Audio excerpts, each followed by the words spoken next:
Keep your wellness routine going strong all summer. Kachava's new travel packs help you stick to your daily ritual even when you're on the go. Just one packet of Kachava's all-in-one nutrition shake provides complete nutrition wherever you are, with 25 grams of protein, 6 grams of fiber, greens, adaptogens, and more. Simplify your daily ritual. Go to Kachava.com and use code FITNESS for 15% off. That's KACHAVA.com, code FITNESS. This is Peter. And this is Tom. And you're listening to History Teachers Talking Podcasts.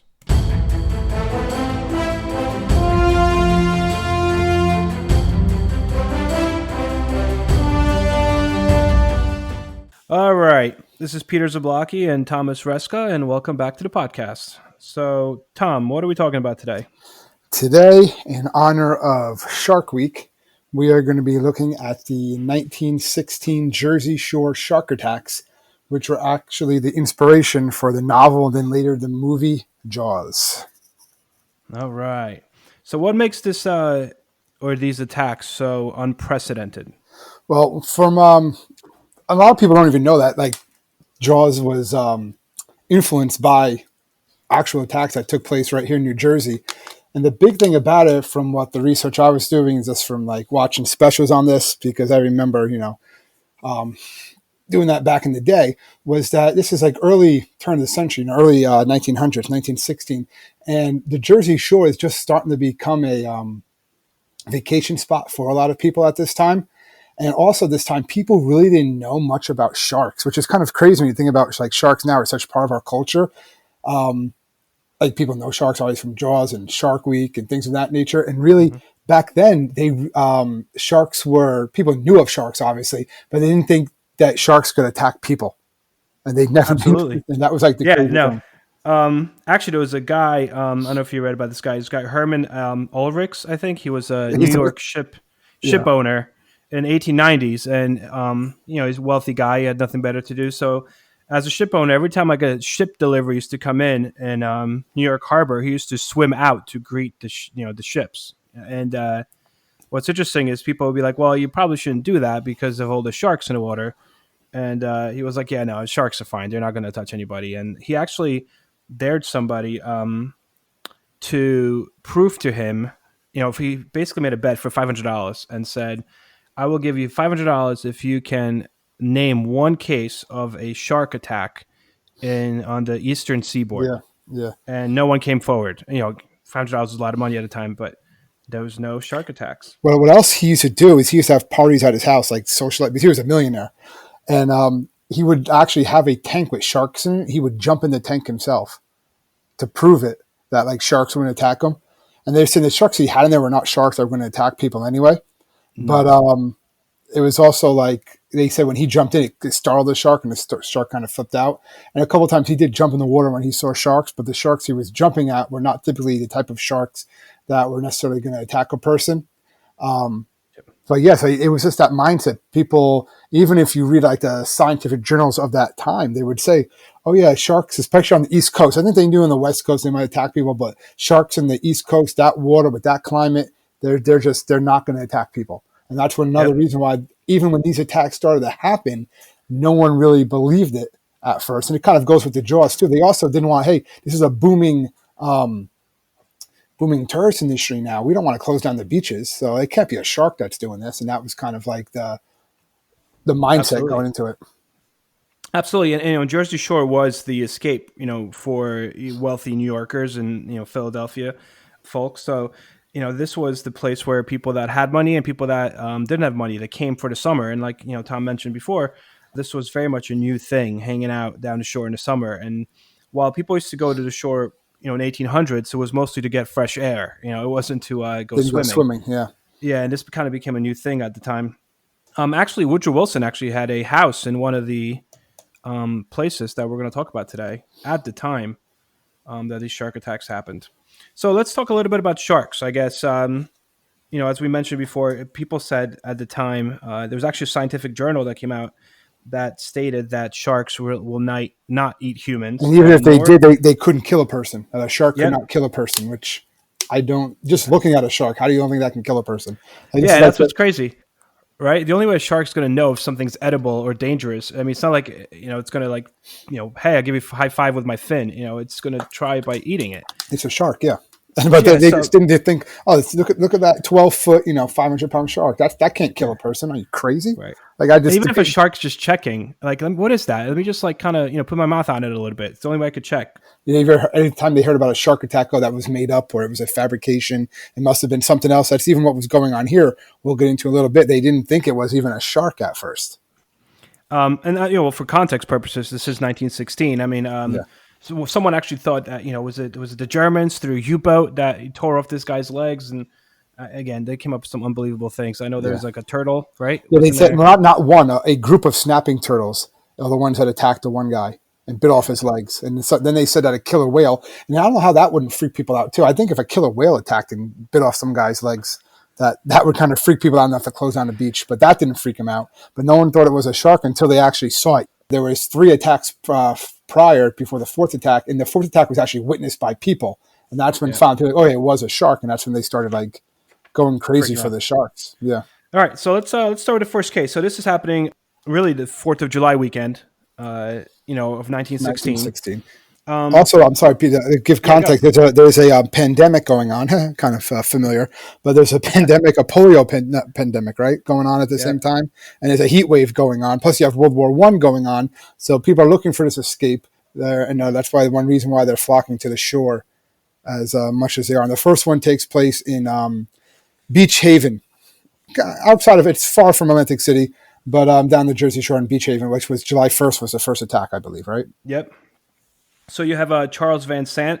He came over with his family from Pennsylvania, Philadelphia, actually. He's a stockbroker. He's 22 years old, wealthy guy, and he gets down the shore, and before dinner, he decides he's going to go for a swim. So him and his dog, a retriever, go for a swim. He hops in the water. He calls for the dog. The dog's like, nah, I don't really want to go swimming. So smart dog, right? They know what's going on. Know what's going on. But what's interesting is the lifeguard at the time was actually like an Olympic swimmer, that potentially could have saved him, but it didn't, obviously. So while he's out there, he's only about 15 yards offshore, fairly shallow water. He basically gets attacked by this shark.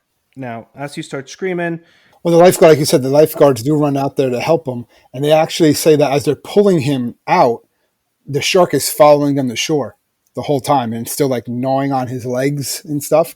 They actually pull him from the shark's mouth, and his entire his legs are just gone. They look like just shredded up. I'm not trying to be graphic, but they're basically the one thing described them. They look like pulled pork. Like that's what it's basically. His legs just look like it's ripped of all this flesh, and they pull him into the hotel. He just bled to death. That's what happens with most of these individuals that we're going to look at. They get such massive wounds, and especially it's 1916, but they're not ready to treat shark attack wounds. Remember, they didn't think sharks would even attack people. Yeah.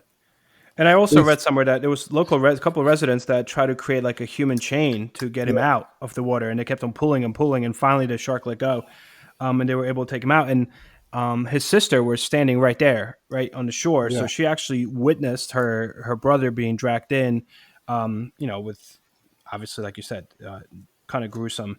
He was alive. He's alive. He's talking to them. He's screaming. Like, he's like, and it's he was eaten. Like he was halfway eaten, basically.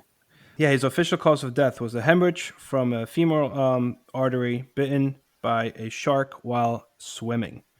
That was his official cause of death on a death certificate. So this was reported by newspapers, not even on the front page. New York Times, it was, I think, the small article on the 28th page, purposefully. And even in that article, it didn't say that he was bitten by a shark. It just said that a man died from an accident down the shore. There was one man who did the autopsy that again said it was an orca that must have done it, or there was a group of not one but a group of snapping turtles. Yeah, and obviously, as we were saying before, in the case here is they don't want to lose business. They want to close that beach because they were warned ahead of this. Is that a lot of the sea captains were coming in to from fishing, and they said, they saw a whole bunch of sharks by the bay coming in. And they were like, no, well, that's fine. There's always sharks. And like, no, there's usually not sharks there. Yeah. But again, with the warmer climate, so there's a lot of talk about maybe, again, World War I with all the fighting going on in the Atlantic, that's bringing the sharks ashore. More people on the shorelines could be bringing the sharks ashore. That's a great point. the idea of the war in the Atlantic, they said that sharks actually got used to eating humans. Yeah, because that's what well, that's another thing. They were blaming the Germans for that too. Like later on, more anti-Germanic feelings because of what's going on. They're like, well, if you weren't sinking all the U-boats, the sharks wouldn't get a taste for human flesh, and they wouldn't be coming. That's another thing that was once they accepted it was a shark, which took which took some time. Yeah, let's eat some Liberty cabbage instead of exactly. sauerkraut. They said about 15,000 sailors had died from U-boat attacks up to that point in the war. And so a lot of they kind of trying to explain that that's why the sharks got a taste for human flesh. And also the sheer fact that this was one of the most packed summers up to that point. So kind of coupled with the fact that you have all these sharks that are coming in more inland because of the climate. Now you add all these people. Population. It's just more of a chance. It's just more of a people. It just brings up the likelihood of it. They said we were stepping into their ecosystem basically for one of the first times is when this is taking place. And we didn't respect the fact that in that ecosystem, they're the top predator. So have something to be aware of. And because we weren't being aware of that, you had these attacks, basically. So case 2, right? It's July 6th. 4th of July weekend is over. This is about 45 miles up the coast, right? It's another vacation spot. Spring Lake. This is a bellboy, right? Charles Bruder is a bellboy at a hotel. He goes swimming with his buddies.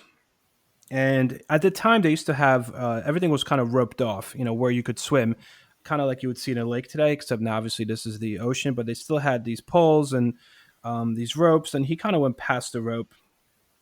Nobody really kind of thought anything of it.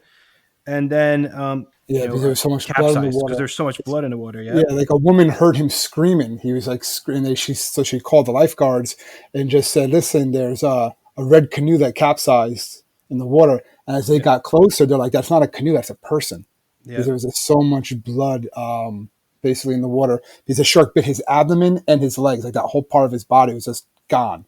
But by the time they got to him, I guess you didn't hear the theme song, huh?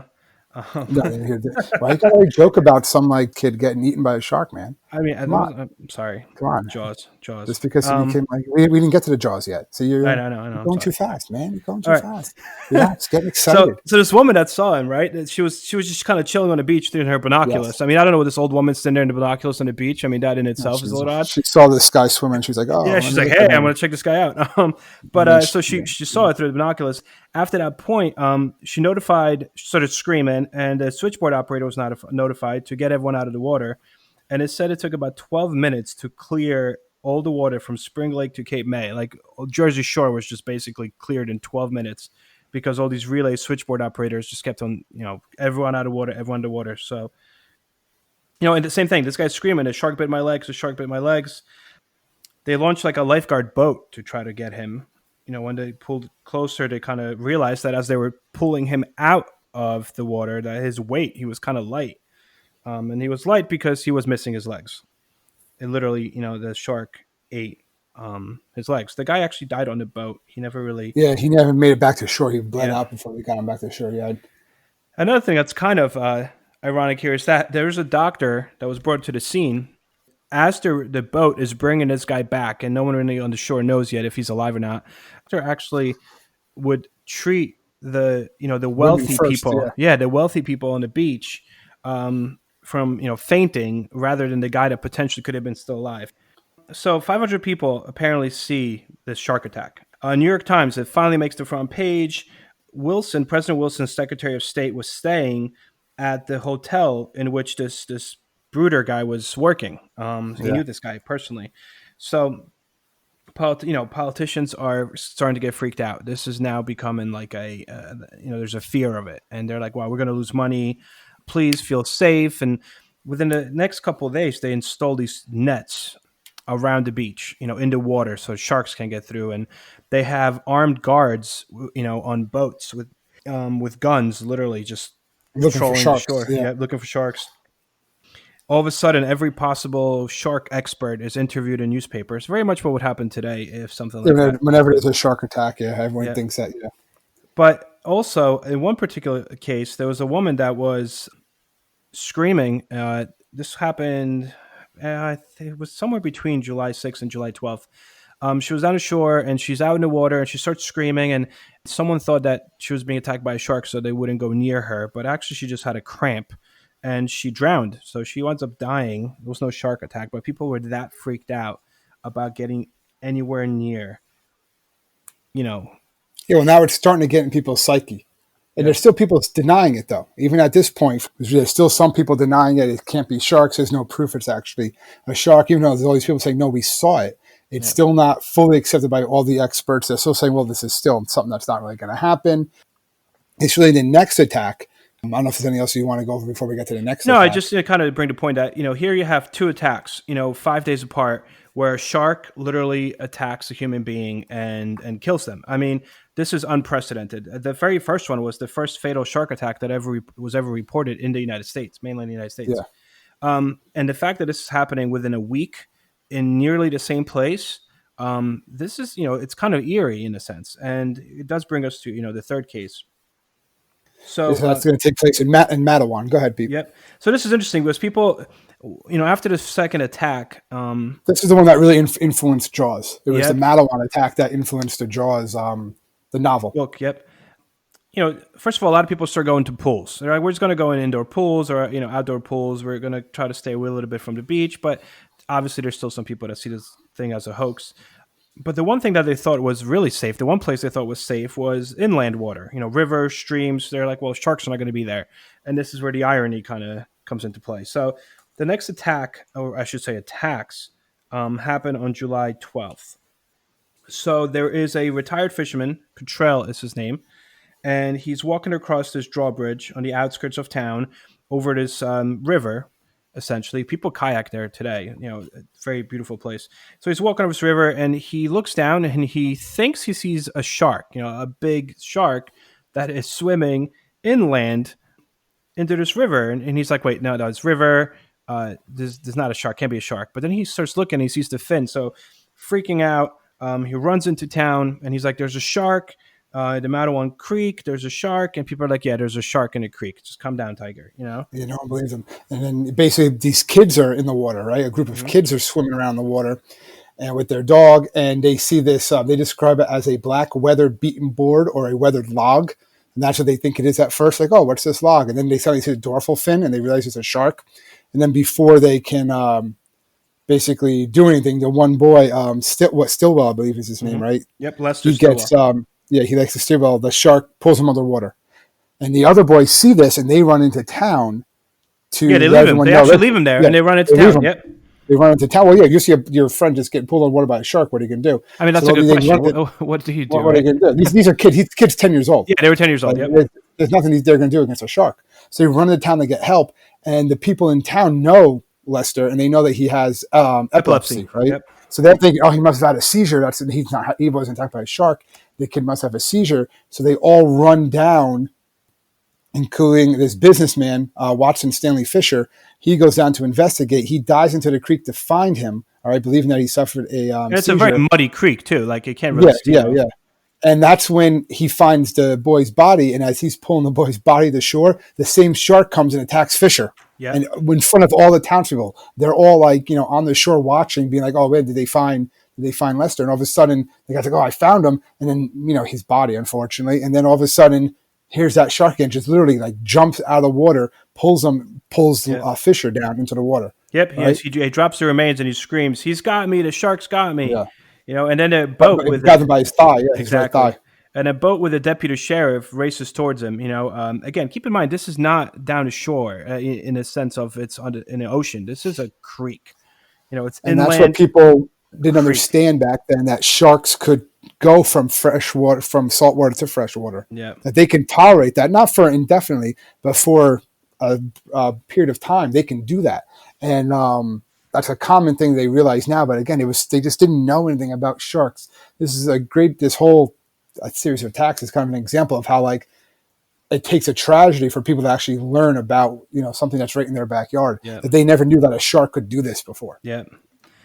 So the sheriff gets in there, this boat, and he starts hitting the fish. First of all, the fish. The shark would not let go of Fisher. So he started hitting this shark with his oar. He's hitting him and hitting him, hitting him. And after multiple hits, the shark finally lets Fisher go.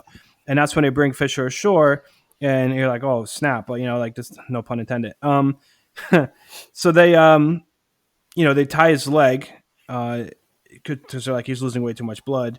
And they commissioned a local train to take him to the hospital. And the train skipped all stops. So there's these people that are kind of chilling on the train. And all of a sudden, at the stop in Mattawan, they bring this body on. They're like, yeah, you're not stopping at your next stop. We're going to hospital. So, the train took him directly to hospital. Unfortunately, he does not live. So you have 3 attacks. Bled to death, yeah. Yep. So you have 3 attacks, 4 victims in about a week. A little over, almost 2 weeks' time. Again, this is shocking, to say the least. But Mattawan's not over. It's not over for them yet. So that same day, right? What happened? Yeah, the final victim, a young person by the name of Joseph Dunn. He was 14. He was attacked off of a dock about 30 minutes after Stillwell and Fisher. It's the same shark. All right, this is the same shark, which is also rare that one shark is just going up and down, attacking all these people. Yep. And the shark bit his left leg, and Dunn was rescued by his brother and a friend, and basically had this massive tug of war to get him out of the shark's mouth. Like same thing with that sheriff. They're punching, they're kicking the shark. They believe they probably hit the shark at some point in his eye. And that's when I know a lot of shark attacks now, they say if you ever are attacked by a shark, if you somehow have like the peace of mind. And you turn a little bit. Yeah. If the shark is attacking you, to go for the shark's eye, that they will probably let go just because it's just very sensitive or whatever. And if you actually know what's going on, so poke the shark in the eye, like you're going to be able to realize that. But that probably happened on accident. The shark let go, and they were able to get the guy out. And he actually was in the hospital until September. Yeah. Just getting stitches and dealing with the blood loss and everything. But he actually did survive. Yep, he lived. He lived. Yeah, he was the final victim of these New Jersey shark attacks. And then while he's being taken to shore and they're trying to get him to the hospital, a reporter's asking him, how did it feel? And he starts screaming. It felt like a shark was trying to swallow my whole leg. Like, what do you think it felt like? What do you think it felt like? Yeah. But this shark attack does start to change things, obviously, with a lot of people. But also, he refuses to tell the reporters his name and his address because he didn't want his mom to find out what had happened to him before he had the chance to let her know. So he was very much. They're like, "What's your name?" He's like, "No, I don't want to say anything. I don't say anything." Meanwhile, he's like bleeding, barely surviving. But this definitely kind of turns it up a notch, right? So, Tom, what happens after this? Well, like what you were saying, Wilson, actually, President Woodrow Wilson calls a cabinet meeting in the White House, and they decide they give federal aid, and what it's called they give federal aid to drive away all ferocious man-eating sharks, which have been making prey of bathers. So this happens in July 14th of 1916. So this is the president, this is a cabinet meeting saying, we have to start giving money to these shore towns to make sure that other people aren't getting attacked by sharks. So what people start doing is they basically start taking dynamite and throwing them into the ocean, into these river bays, trying to kill the sharks. That's really what they're doing. I don't know how people have so much dynamite back in 1916. They also said that every single local hardware store sold out of bullets, and you had this huge shark hunt where people got in boats with guns, like you said, dynamite. Someone actually brought a small cannon on a boat. And they just went out and towards the ocean and just hunted for sharks. There's numerous pictures of men, women, kids with guns just trying to find these sharks. It's interesting in the sense that this becomes the number one news in the United States, and now World War I's happening. You have attacks from Mexico at the time across the border down south. Everyone's worried about sharks. Yep. And they're worried about New Jersey. New Jersey. New Jersey sharks. Watch out for these Jersey sharks because they're gonna come and get you.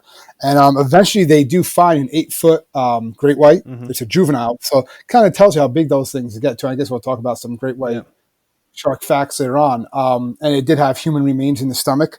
So that's why, but it didn't have all the human remains. But it did have some. So it was definitely probably the one that attacked Stillwell and Fisher. Yeah, that's an interesting story in itself. So Michael Schlesinger, I think, was the guy. He's actually into taxidermy, and he's out fishing with his buddy about 4 miles up from Mattawan. He's fishing, and they set up a net to try to catch some fish, just so they could cook it and eat it. And all of a sudden, something pulls on the net so hard that it actually stalls their boat. And he's like, "What the heck is that?" So he looks down and he sees this shark, about 8 foot or so shark, tugging on his boat, basically. So he takes an oar that he had that was broken, and he starts just jabbing this thing with it, and jabbing and jabbing, jabbing, jabbing, and it's going back and forth, back and forth. But he hit his eyes, gills, and so on and so forth. And finally, the shark stops, and at that point, they wave in a bigger boat and tow this shark to shore. And in front of a lot of people that are there, he's like, "You know what? Let's open this shark up." Again, this guy's into taxidermy. So he takes a big knife and he just cuts the shark along the bottom. And Tom, basically, human remains come out of it. They find a shin bone, a young man's shin bone, other forms of remains, and they're like, "You know what? This is probably the shark." The Jersey Maneater, as it was called. Yeah, the Jersey Maneater. And within like a day, he had this thing stuffed and on display already, making money off of it. And while some people were skeptical that probably wasn't the shark, ironically enough, the attack stopped. Yes. So they think it could have been other sharks too. That was definitely the one that probably went after a couple, like Stillwell and Fisher, like I said before. Was it the one that did all of them? They're not sure. They think it could have been a bull shark. We'll maybe talk about that later because they tend to be very aggressive. And they're a shark that they know today goes into fresh water and salt water on a regular basis. Great whites can do it, but it's still pretty rare. But obviously this one did because if it had human remains in it, yep, it was doing something like that. So, yeah, but what this is doing is it's really changing the public's opinions to sharks. You start seeing newspaper clippings from the day about, watch out for sharks. They're showing the German U-boats looking like sharks, like trying to eat Uncle Sam. So sharks went from being like an afterthought. These things are nothing. All right, they're just like something in the ocean. It's not going to bother you. To being like, watch out. Every time you step in the water, sharks are going to eat you. Yeah, type of thing. But they're still also talking about. I saw this one look at this cartoon. They said, "Oh, if you go in the water, make sure to like splash and make a lot of noise, and that's going to scare away the shark." And if you actually watch any of the shark stuff now, see that's like the last thing you want to do, because what that's doing, if you're splashing around and thrashing around in the water, what that's doing is that makes a shark think that you're like an injured prey. Yep. So it's more likely to attack you then. But this is back then. Again, they still don't know what they're talking about. They're just saying things. Yeah, go in the water, splash around, make noise. And then that'll make the shark go away. No, that's actually going to attract the shark. Yeah, it says that they're so sensitive. The sharks are so sensitive. Sound, yeah. And especially sensitive to light contrast. They're like they could actually pick out your tan lines, and that could actually trigger them. They could detect slightest vibration from about 1,000 feet away. And blood, obviously. Yeah, 1 part blood mixed with 20 million parts of water, and they could detect that, which is crazy in that aspect as well. Sharks were killed as a result of this when they were searching for it. When we said these guys came out with when you're throwing dynamite at anything that moves there was in the water. Hundreds of sharks that were killed during this time. It just was, but the attacks obviously almost more or less continued until Schlesinger got his particular shark. So something else that I found kind of interesting in here: after the shark attack, the shark dies. It's until 1960 when you have another shark attack on Jersey Shore. There's a guy, he's out swimming, Jersey Shore, 1960, summer, turns around, sees a shark grabs him, and he manages to escape, but he loses his leg. And that's kind of when you had the history, coming back, 1916 versus 1960. People are like, oh no, Jersey Shore again. However, that was just one attack. It was nothing like you had for those 2 weeks in 1916. I mean, technically speaking, it says that for every human killed by a shark, humans kill approximately 2 million sharks. Oh yeah, I mean, that's all. Well, they're saying, as they were talking about in the articles, and it makes sense. It's human nature. Like, we didn't worry about sharks. There was nothing. Then they kill people. So now it's like that we go over the needle's got to tip big time the other way now. And we're just going to go and kill any sharks that we see. And now they have this stigma of being this like evil predator that's just going to come and get you every time you step in the water. When look, I mean, it's horrible that these people got attacked by and killed by sharks. I mean, look at the likelihood, right, of being killed by a shark. If you look at statistics, if you look at statistics, like 17,000 people die from falls each year, right? That's like 1 in 218 chance over your lifetime that you're going to die from a fall, compared to a 1 in a 3,700,000 chance of being killed by a shark.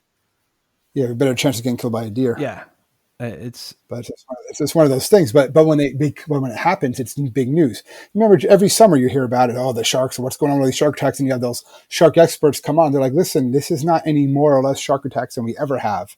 It's just, it becomes a big public thing. Obviously, when someone gets attacked by a shark or sees a shark in the wild, it's going to be a big deal because it's ingrained now. Right? Every kid, I know your kids, my kids, they know what sharks are. Right. And, that whole, watch out for the sharks. 1916 case is what creates all of that. All right. It really creates that shark in the mindset. And that's just going to lead to in 1974, when Peter eventually publishes Jaws. Yep. And that's going to really what brings this into the forefront and probably made the whole shark culture that we know today. Stay out of the water, what's in the water and stuff like that. Because I remember when I was a kid going to the Jersey Shore, I would go on the shore, my dad would be like, watch out, sharks are going to come and eat you. Yeah. That's what my dad would tell me all the time. The sharks are going to come and get you. I'd be like, I don't want to go in the water. Then like, no, sharks not actually come and get you. But that's what they would say, and it all happened because of Jaws. Yeah. And because of that book, and the movie, which I guess we can talk about. We're gonna get into that. Again, just to kind of finish off the historical context here. I mean, this really was unprecedented, no question about it. I mean, it was odd, to say the least, and unprecedented. And I'm actually surprised that it took until 1970s to write a book about this, and not about it per se, because there's books written about it. Yeah, but people, it was a 12 Days of Terror was a book written about it, right? A couple other ones. There's been specials about it, but also that most people don't know that Jaws was actually based on these attacks. Yep. Like, it's something that people are like, when you say New Jersey, like what? Like, Jaws is based on something that happened here in New Jersey. Obviously, okay, I don't forget. Pete and I are from New Jersey. We're making this podcast from New Jersey. Yeah. But it's just one of these other like crazy things that happens in this crazy state that we live in.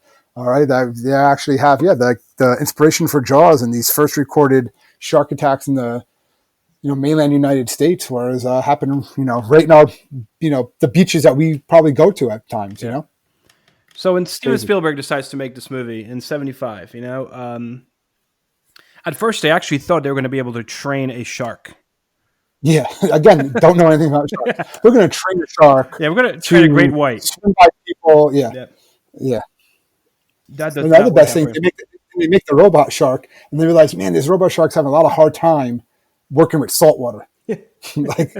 It's just like, oh man. But I guess the times. But nowadays they would just make a computer animated one, no problem. Oh, of course. That's what made the movie so scary too. I'm sorry to interrupt you, Pete. I'm not. But was the fact that then Spielberg had to really, I'm sure people know this, he had to really kind of adapt. And the shark isn't really in the movie that much at all. And it was supposed to be in the movie a lot more, but he had to keep on less and less because the shark, if it got wet too much, it would start to shake and it would freeze and stuff like that. He hated that shark. So I think the shark only has 18 minutes of time in the movie, actually. Yeah. But because of that, it causes that suspense and that fear really gets put in people. And Jaws becomes that first major summer blockbuster that happens from that point on, that every summer you're waiting for these Hollywood movie studios to put out these big, summer blockbusters. Remember when you could still go to the movies and stuff like that. But that's what it would be. It'd be this big summer block. What's it going to be? And Jaws was the first one. It sets that highest grossing film of all time until Star Wars beat it. Until Star Wars and then later. Everything else after that. Yeah. But that paves the way for Star Wars. This summer blockbuster. These studios are looking for something to put out there, and Jaws does that. Yeah, absolutely. How much do you think, when you look at the events, the real events, and the events in the movie, if you remember, it's been a while since I saw the movie, to be honest with you, how much do they relate? Based on some of the characters, the book is different from the novel from the movie in a couple different ways. But the book actually bases some of the characters on a lot of the characters that happened in the 1916 attacks in Mattawan. It's much more based on that than the movie is. Yep. Can you think of another time in popular history and also in history where shark attacks became that prominent, I guess, in the news? Well, I remember a couple of years ago, maybe 2012 or 20 whatever, it was called the year to shark because you had so many attacks. That's kind of what they were talking about. It just became like news. It was one of those years for whatever, when I guess not as much was going on. So they just in that summer there was quite a bit of shark attacks. I remember that became a big deal. Obviously, you have the whole fad with what are those movies that people go crazy for? Those Sharknado movies, which are just crazy. But again, that doesn't happen without this. I mean, I know that's not actually really going to happen. Remember, I've had students ask me, "Can that actually happen?" Like, I don't know. I don't think tornadoes are going to throw sharks everywhere, and the sharks are still going to attack people. I mean, the tornado itself would kill a shark, but they're like, "Oh no, it wouldn't." I'm like, "Okay, we're not getting into that." But it's that sort of thing. But like again, they become like part of pop culture. Yeah. These the sharks and these shark attacks and everything like that, and just people are so afraid. Like when everyone hears that, like you were talking about before, that I guess he didn't hear the music. That score by John Williams is like this etched in people. Yeah, you know that don't like that's just etched in people's minds. I think I'm gonna go watch the. I'm gonna watch Jaws 4. No. They made their Jaws 4. They did. You don't want to watch Jaws 4. I remember the Nintendo. We're dating ourselves here. The Nintendo video game Jaws. I do remember the Nintendo video game Jaws. I remember. I love that game, but it was scary. You're playing that game. You're collecting seashells, or whatever. And out of nowhere, you'll hear the music, and then like the baby Jaws comes. And he like attacks you. And then when you're like in the ship, you have to run around trying to like that's funny. Find Jaws and stuff like that. I do remember that. That was a great game, but it was also like I remember playing that as a kid. It was scary when Jaws showed up. You're like, oh man, so that's probably because you're related to the movie. Yeah, you're related to the movie, which I don't think I didn't actually see the full thing probably until I was an adult. Yeah, it's interesting. My son saw when he was 6, and he loved it. And my wife was like, "Why are you showing this to him?" I'm like, "I don't know. He's fine." Well, if you watch it like by today's standards, from what the kids watch, it's actually rated PG. It's rated PG. Yeah, because you don't really see much. You see some blood. You see, yeah. But it's just some of the stuff that you watch that today is nothing compared to what that movie was. But yeah, you still watch it. It can still be terrifying, especially the scene with the girl in the beginning and she's swimming and all of a sudden she just gets pulled into the water and everything like that because you know it's happening. But and one other thing I wanted to bring up that actually, if you look at shark attacks in the news, historically speaking, another time that shark attacks became prominent in the news was with the USS Indianapolis. I was going to say that's like the most famous. Yeah, in World War II. And what's interesting about that one is that here's USS Indianapolis. It is moving atomic weapons. Yeah, what are they doing? Yeah, they're dropping off the last components for the atomic weapons. Exactly. So this super top secret mission in the Pacific Ocean, World War II. You have a crew of the ship, top secret. No one even knows the ship's out there, and the ship gets torpedoed, and the torpedo then sunk. And you have, it's like almost a 1,200 man crew. At the end, only like 300 of them survived. So these guys essentially wind up in the water. No one knows they're there. And within hours, they start being circled by hundreds of sharks. There's estimates range that it was about, 150 people were eaten by sharks. It was probably, if not the most deadly shark attack on human beings, definitely in American history. No question about it. Yeah.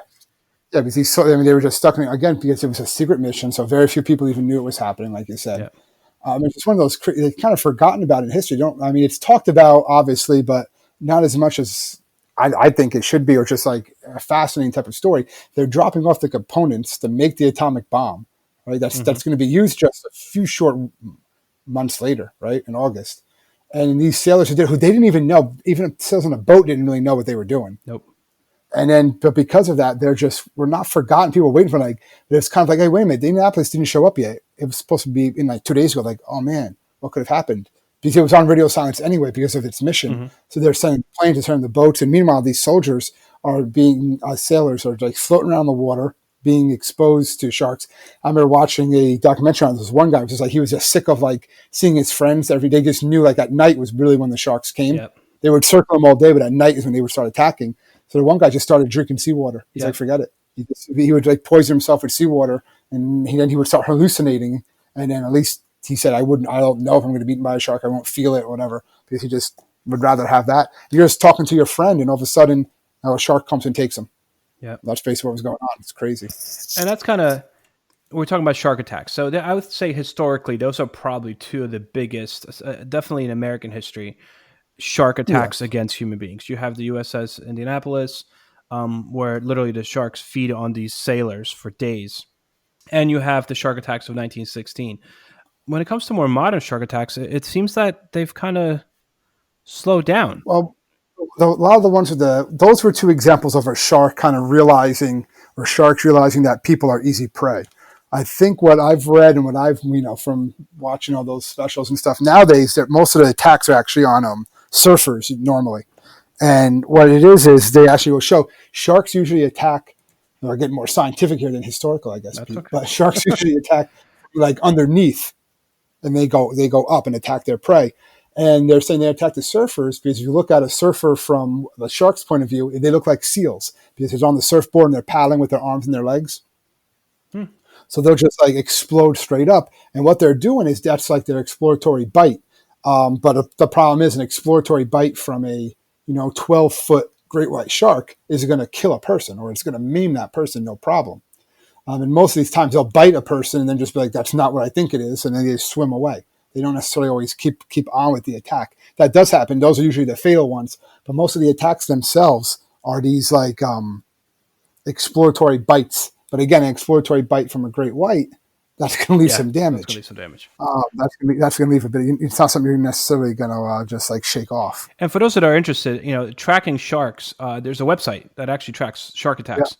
Yeah. And up to today, when we are recording this, so we are August 9th, 2020. So in 2020, there have been 14 shark attacks in the United States reported as of today.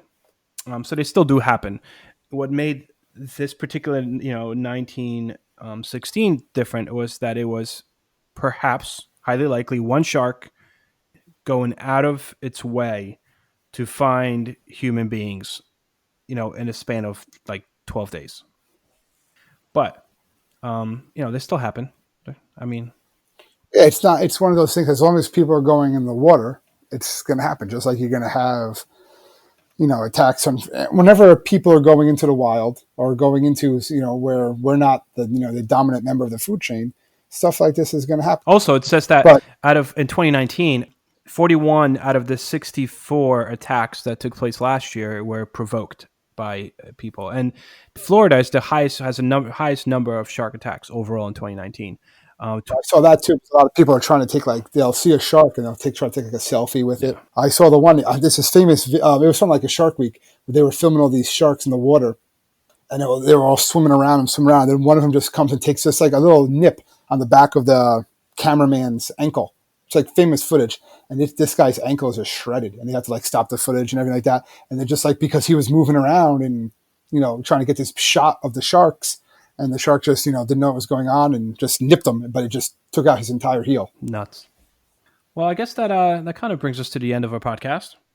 Do you have anything? I think, do we have any fun facts? I feel like we should finish with some fun facts. We always finish with fun facts. Fun facts. Well, I know great white sharks are one of these things that they don't do very well in captivity for the most part. So you don't really see them. There's some aquariums have them, but the first ones they tried doing it was in 1981. SeaWorld tried doing it, and they kind of tied it in with the release of like the Jaws 3D movie. Mm-hmm. But the shark died because it just didn't eat after 11 days because it's very hard to keep these great white sharks in captivity. There's a couple, they didn't even try again until 2006, and that shark only lived for 198 days in captivity. Like these things are just used to being in the ocean. So like to put them in captivity and trying to feed them, it says very difficult because they want to hunt. So you're trying to feed them like that frozen fish, and you don't want them eating. You don't want to just put them in a fish tank, one of these aquariums with all the other fish. Because then they're just going to go around and eat them all. This particularly the great whites. Yeah, and also a lot of people don't realize that shark's skin is not nice and smooth. It's not like let's go play, pet a dolphin. They said that their skin is very much like little tiny teeth structures. It's like sandpaper. Yeah. So they're not. Yeah, they're not. It's just like that. And I know their teeth are always just growing more teeth constantly. Yeah. So it's just one of those things. And I know. My son's always talking about Megalodon. He thinks Megalodon is still out there. That big prehistoric shark. But there is a shark that is huge. I think the Discovery Channel had a special on it. It's called Deep Blue. Yeah. And it's like the largest known great white shark, and they know it's out there. And it's like this massive, I forget how long they believe it is, like over 20 feet long. And it's this female great white that they think is like very old. And it usually goes by like Australia, then the Horn of Africa. It's usually in those areas back and forth. And every year they try to monitor her and see where she's going and stuff like 21 that. feet. This 21 feet. massive great white shark. That's insane. All right. Well, another, topic in the books here. It's a little bit different from, some of our other ones, but I think it's, again, being that it's Shark Week, and it's sharks, man. People love sharks. That's right. I know we're talking about how they eat people. And it's New Jersey. And nothing happens in New Jersey, I guess. Yeah, well, that's a terrible thing to say. A lot of things happen in New Jersey. There's a lot of stuff happens in New Jersey. Come on. I know. I think we should really get into some of the stuff that happens in New Jersey. Sure, what happens in Well, that's a future podcast. We'll Indeed. see. So thanks for listening, and we'll just send us an email if you have any comments or anything like that on our podcast so far, and have a good night, I guess. All right. So thank you very much for listening, guys.